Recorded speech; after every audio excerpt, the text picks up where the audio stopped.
จ้าอันนี้ก็คือหน่อเผานะเจ้าหน่อนี่เผาเสร็จแล้วนะเจ้าเขาก็เอาไปยักเอาไปซอยมันเป็นฝอยๆนะเจ้า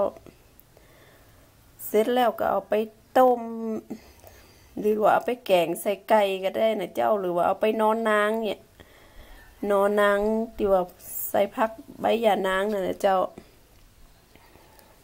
อันนี้ขั้นตอนคือขั้นตอนแรกนี่นะเจ้านี่เผาเสร็จแล้วนะเจ้านอก็คือเป็นนอไผ่เนี่ยนะเจ้านอไผ่ตรงเนี่ยนะ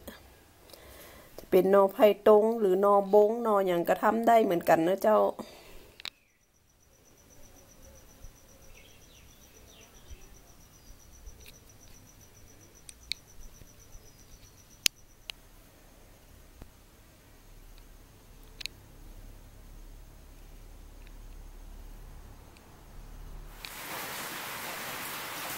ในการเตรียมแกงนอเผาใส่ไก่นะเจ้าแกงนอเผาใส่ไก่นอนี่คือเผาเสร็จแล้วก็เอามายักเอามาซับมาซอยให้เป็นฝอยขนาดนี้นะเจ้าแกงนอเผาก็มีเกลือมีพริกแห้งมีหอมขาวหอมแดงนะเจ้าแล้วมีตะไคร้ข่ามีเม็ดหุ่มป้อมนะเจ้าแล้วก็กะปินะเจ้าเอามาตำรวมกันนะเจ้าแล้วก็มีไก่เจ้าไก่เมืองนะเจ้า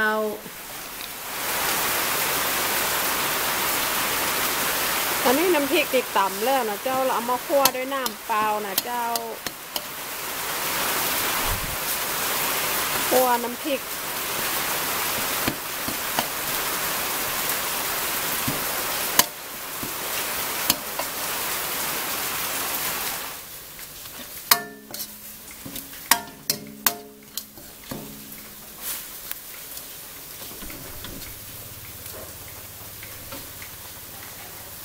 คั่วน้ำพริกเสร็จแล้วก็เอาไก่ลงคั่วตัวนะเจ้า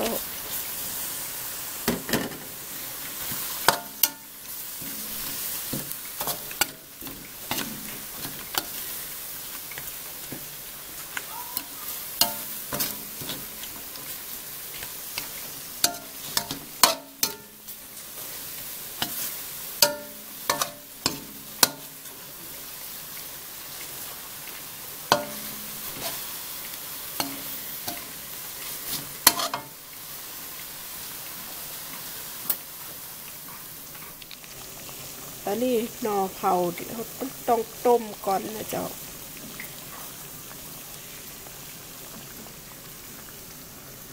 แถมด้วยงูนนะเจ้าอันนี้ไก่คั่วเสร็จเรียบร้อยนะเจ้า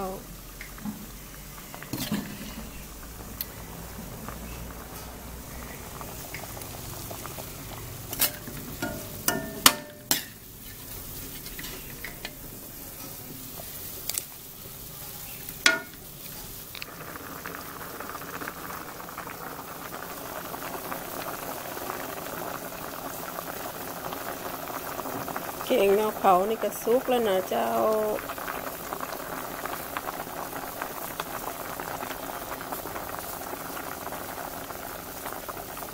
ขั้นตอนสุดท้ายนะเจ้า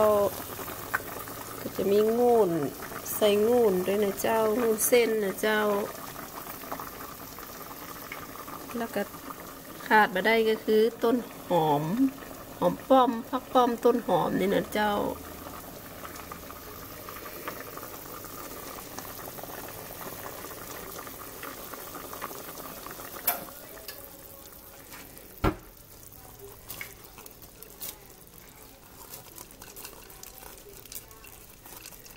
ปิดไฟแล้วก็เอาเส้นลงใส่นะเจ้า